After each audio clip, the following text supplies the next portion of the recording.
un galardón que es un reconocimiento a ese compromiso a la cultura, con la cultura, que es una de las esencias de Forta. Sin ninguna duda. En sus 35 años Forta ha tenido un compromiso muy claro con todo lo que es el audiovisual, el cine.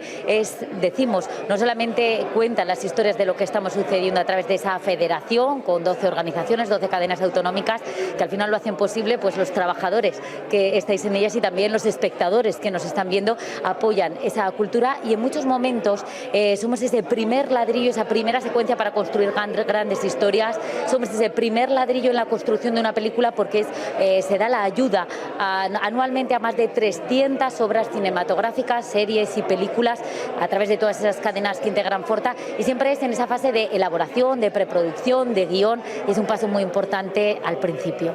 Este Festival de Cine de Zaragoza reconoce también a Javier Macipe. Su Estrella Azul está cosechando éxitos por toda España, también por el extranjero, y ha contado con el apoyo de Aragón TV. Es un ejemplo de éxito, de ese respaldo que tiene Forta con el audiovisual. Exactamente, es una muestra más de que las televisiones autonómicas tenemos que estar ahí. Rara es la película que cuando vemos en las grandes pantallas de cine no tiene ese logo de televisión autonómica.